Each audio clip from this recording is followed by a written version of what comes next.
Oh, sorry, I accidentally poured soda into the gas tank of your luxury SUV, my sister said, after I refused to sign over our parents' condo. Mom added, mistakes happen. I did not yell. That night, I updated the insurance policy and restricted her access to the joint savings.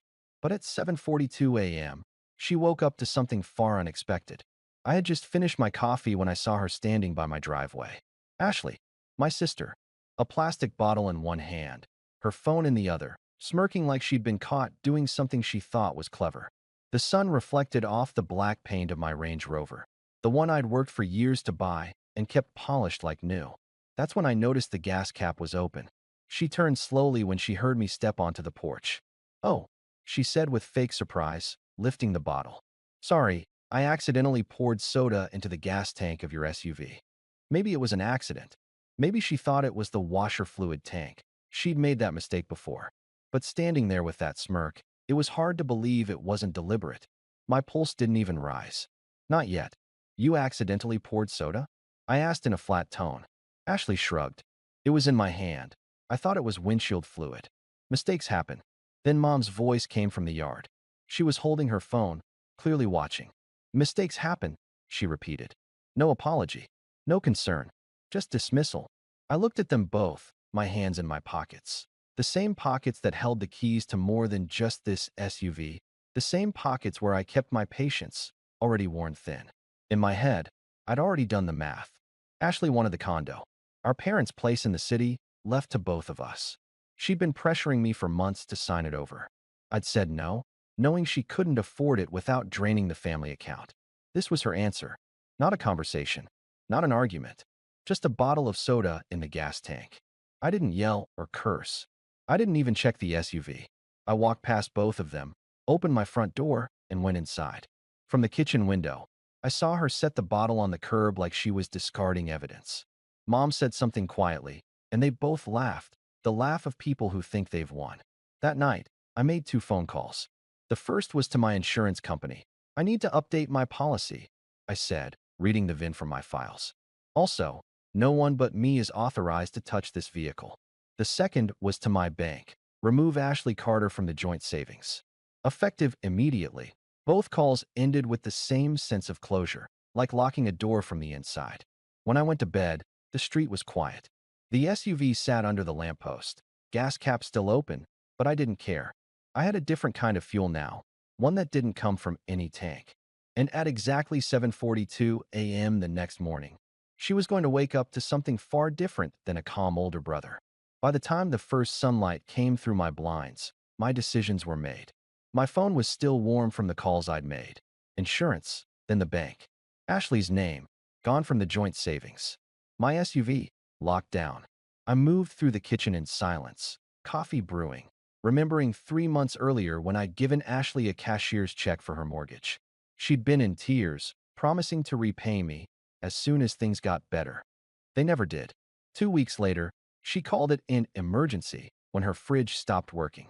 I paid for a new stainless steel one without hesitation. Family helps family, right? Now, that same family was laughing while soda damaged my SUV's fuel system. My phone buzzed, the family group chat. Mom, you're being dramatic. It's just soda. Ashley, you can get it flushed out. Not a big deal. Not a big deal. I stared at those words until they blurred. To them, it was harmless. They thought I'd pay for the damage and move on, like always. But I knew better. There were no accidents in this family. Only moves in a game I hadn't been playing for years. That was about to change. I opened my laptop. The plan in my head wasn't loud or messy. It would be precise, the kind of move that changes everything.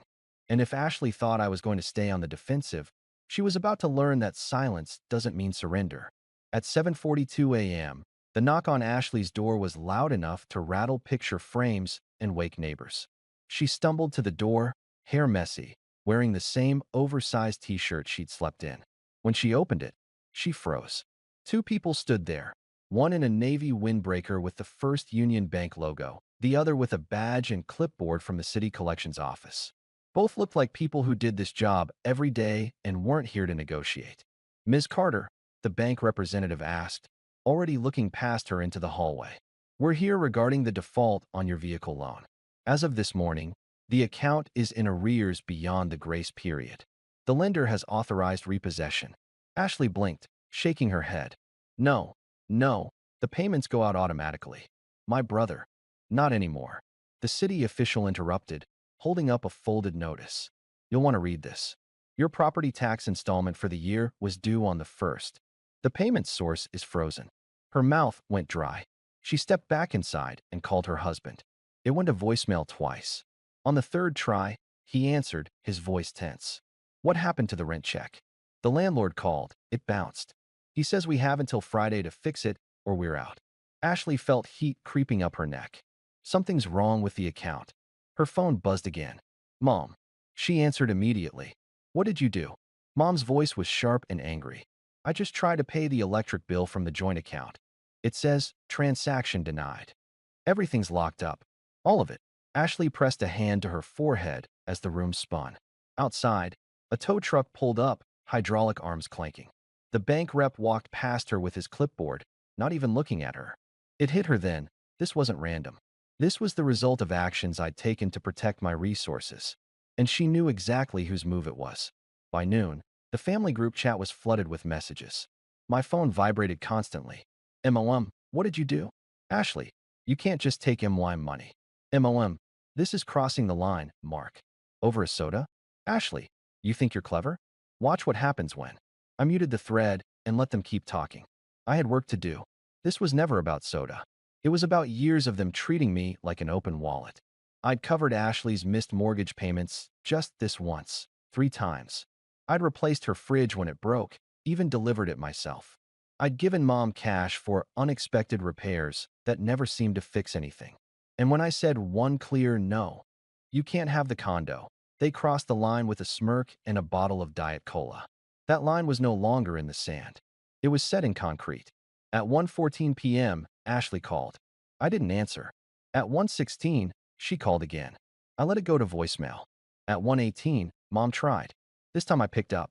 What do you think you're doing? She said without greeting. Ashley's in tears.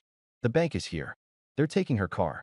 I leaned back in my chair, watching the tow truck outside my office pull away with her white SUV. Sounds like she's having a tough morning, I said calmly. This is unnecessary, Mark, Mom snapped. You're making things harder for your sister because you can't let go of some apartment. Hurting your sister? I laughed without humor.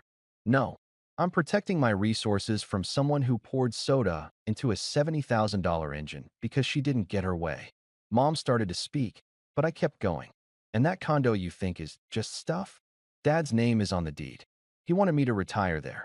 You don't get to rewrite that because Ashley can't handle her bills. Silence. Then she said what I expected. We're family, Mark. Family forgives. Family respects. I corrected. Forgiveness is earned. Respect is required. I hung up before she could reply. By 2:30 p.m., my attorney texted. Changes processed. All joint accounts secured. New beneficiary designations confirmed. I looked at the message, feeling the shift, not just in money, but in control. Outside, heavy rain began, hitting the roof hard. Somewhere across town, Ashley was probably staring at her empty driveway. Mom was probably on the phone with relatives, telling them I'd gone cold. They would call it betrayal. I called it restoring balance. Underneath it all, there was no relief or victory, just the certainty that the situation had changed, and I was no longer someone they could control without asking. When my phone buzzed again, I didn't check it. I just turned it off. The rest of the night, nothing. No calls, no texts. Just silence. The kind that doesn't mean they've given up, but that they're planning their next move. By morning, I knew I was right. At 6:08 a.m., a blocked number called. I ignored it. 30 seconds later, the same number called again. This time, I answered.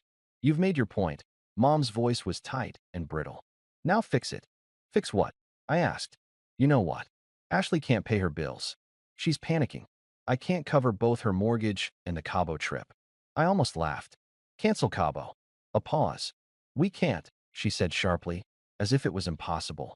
The flights are non-refundable. The resort is. Already paid for with the same account you've been draining for years. I finished. So no, you can't cover her mortgage because you already chose your vacation over her housing. This isn't fair, Mark. I let the silence hang until it became uncomfortable. You're right. I said. Fair would have been you in my driveway yesterday morning, holding Ashley accountable for damaging my SUV. Fair would have been you telling her to apologize instead of accusing me of dramatizing. She started to reply, but I hung up. By 9:15 a.m., I was at the downtown notary's office. 2 signatures and one embossed seal later, the condo was legally mine alone. No more joint ownership, no more family property. The phone buzzed in my pocket while I signed, but I ignored it. Outside, yesterday's rain had cleared to a bright, sharp morning. I walked 3 blocks to the insurance company, handed over my SUV keys, and watched as they loaded it onto a flatbed headed to the dealership. I had already chosen its replacement, bigger, faster, and impossible to damage with soda. By noon, I had locked every digital account they could access: emails, streaming, even the shared grocery delivery app. If they needed milk, they could buy it themselves. Then came a knock at my door. 3 short knocks. My neighbor, an older man who had lived across the street for decades, stood there holding a small cardboard box. "This was on your porch," he said. "Thought I'd bring it over before it starts raining again." The box had no return address, just my name in block letters. Inside was a folded piece of paper and a set of old house keys. The note read, "You were right, Dad." I stood there for a moment, staring at the keys. I knew exactly what they were. Keys to the lakeside cabin he bought years ago, the one no one else in the family knew existed. My phone started buzzing again, this time with a flood of messages in the family group chat. "Ashley, you told Dad. Where are you? We need to talk. Now. Ashley, if you think this is over." I put the phone down on the counter and looked out the window. My neighbor was back in his driveway, cleaning fishing gear. That's when it clicked. I didn't need to answer. I didn't need to argue or explain. Peace was in my kitchen, in the form of keys to a place no one else could touch. By 2 p.m., I was halfway to the cabin, my new SUV running smoothly. I stopped at a roadside diner for lunch, ordered an oversized sandwich, and left a tip that made the waitress pause. On the radio, a news report played about storms approaching Cabo, flights delayed, resorts evacuated. I smiled into my coffee. Somewhere, my family was watching the sky over their vacation darken, realizing they'd have to return early. Somewhere, Ashley was realizing the accounts were closed, the SUV was gone, and the condo was no longer hers to imagine owning. And somewhere, Mom was probably thinking back on every conversation we'd had, wondering when I stopped being the son who always gave in and became the man who walked away. I reached the cabin as the sun was dropping behind the tree line. The air was cleaner than it ever was in the city. I unlocked the door, stepped inside, and set the box of keys on the counter. No phone, no noise, no demands. Just me, the quiet, and the knowledge that for the first time in years, every choice was mine.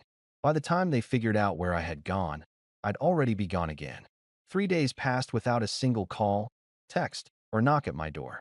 It was almost suspicious, like the stillness before a storm. On the fourth morning, the storm arrived. It started with a voicemail from Mom. Her voice was soft, almost rehearsed. "Mark, listen, we've been talking, and we think we can work this out. Maybe we just start fresh? For the family's sake." I didn't call back. By noon, a fresh start showed up in the form of a large white envelope slid under my door. The return address was from a downtown law office. I opened it and read the first page. Notice of intent to dispute transfer of property. Ashley had convinced Mom to hire a lawyer. They were going after the condo I had put solely in my name last week. I almost respected the boldness. Almost. At 2:17 p.m., my phone showed a name I hadn't seen in years: Grandma Evelyn. "Mark, honey, I just had a very enlightening conversation with your mother," she said. "She told me you've been unreasonable and vindictive." She paused, then let out a chuckle with more steel than warmth. Funny thing, the moment she started talking, I knew she was lying. So I made a few calls. "Did you know she's been using the family trust to pay for her trips?" I stayed quiet. "Well," Grandma went on, "I've decided I'm making some changes. And before you ask, no, she doesn't know yet." The next morning, Mom found out. Grandma had driven 2 hours into the city, gone straight to her attorney's office, and rewritten her will. She didn't just rewrite it, she completely changed it. Mom's inheritance was reduced to a single symbolic dollar. The bulk of the estate was assigned to me. By 9 a.m., my phone was full of messages. "What did you say to her?" "Ashley, This is disgusting. You're turning her against us. MOM. Fix this before Cabo, or don't bother calling yourself my son. I didn't reply. Instead, I called Grandma. She picked up after 2 rings. Sweetheart, she said, I've been thinking. You shouldn't spend Thanksgiving alone this year. Why don't you come here? I'll make your favorite, the pecan pie with the crust you like. That night, I packed a small bag and drove to her place. We sat at her kitchen table for hours, drinking coffee while she told me things I didn't know about the cabin, about the trust, and about how long she'd been quietly watching Mom take whatever she could get her hands on. By midnight, we had a plan. Not for revenge, not for getting even, for insulation. The kind of airtight financial protection that no joint account, no sudden vacation, and no accidental soda incident could ever get through again. When I left the next morning, the air was cold and sharp, the kind that wakes you up even before coffee. 2 hours later, I got a call from an unknown number. A woman's voice, clipped and professional, said, "This is a courtesy notice from Horizon Realty. Your sister's application for emergency mortgage relief has been denied. Would you like to be removed as her emergency contact?" Yes, I said immediately. The rest of the day unfolded slowly, like dominoes falling one by one. First, Mom's Cabo flight was grounded due to the coastal storms I'd heard about on the radio. Then came calls from her travel insurance company. Apparently, her non-refundable resort booking had in fact been refundable the whole time. The catch? Refunds could only be sent to the original payment account, which I had already closed. The resort had been refundable the whole time. The catch was that refunds could only go to the original payment account, and I had already closed it. By evening, I was sitting in my living room when my phone buzzed with a video from an unknown number. It was Ashley, standing outside an airport terminal in the rain. She was talking into the camera, visibly upset, saying that none of this would have happened if I hadn't overreacted. I didn't watch the rest. I muted the chat, locked my phone, and set it face down. Outside, the wind picked up. Inside, the quiet felt heavy, wrapping around me. That's when I realized they could yell, threaten, or hire lawyers all they wanted. The real change had already happened. Not in the condo deed, not in the bank accounts, in me. They no longer had a key to my front door or to my head. The next morning, I dropped off a sealed envelope at my bank. Inside was a letter to my account manager making my grandmother the only co-signer on a new account. The trust money she'd reassigned to me was already being transferred.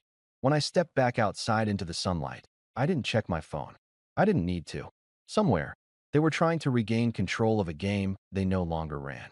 And somewhere, Grandma Evelyn was likely sitting at her kitchen table, drinking coffee, smiling that sharp, confident smile of hers, knowing we had already won. Quietly, completely, without raising our voices. The knock at my workshop door came just after sunset. When I opened it, my father was there. Same old leather jacket, hands in his pockets, looking like he'd been rehearsing a speech for days but didn't know how to start. "I was in the neighborhood," he said. We both knew that wasn't true. Our family didn't do casual visits. He stepped inside, looking around, the tools lined up, the half-finished job on the lift, the new, now hiring, apprentices welcome sign on the wall. He didn't comment, but I saw the mix of pride and regret in his eyes. "Your sister," he began, then stopped. "She's not doing great." I leaned against the workbench, letting the silence work for me. He shifted, uneasy. "She wants to make things right," he said. "We're having a barbecue next weekend. Family's coming. Thought you should be there." I pictured it. The long table, the forced smiles, the whispered comments. The same people who said nothing when Ashley poured soda into my gas tank and called it a mistake. "Dad," I said, "you ever try to rebuild something when the foundation is still cracked?" He looked at me for a moment, then at the old fishing rod in the corner, the one he'd given me years ago. "Boat's still in the shed," he said. "We could take her out Sunday. Just you and me. Like we used to." For the first time in months, my chest felt lighter. That Sunday, while the rest of the family lit the grill, I was out on the water. The lake was calm, the autumn air crisp. We barely spoke, just cast our lines and watched the ripples. Halfway through, he broke the silence. "Son, maybe one day you'll find a way back to them. Or maybe you won't. But make sure you don't close the door on yourself." I didn't answer. I didn't need to. By sunset, we headed back. At the dock, he put a hand on my shoulder. "Whatever happens, I'm proud of you." That night, Alone in my workshop, I thought about his words. And I'll ask you the same. If blood calls you back, but history warns you away, which do you listen to?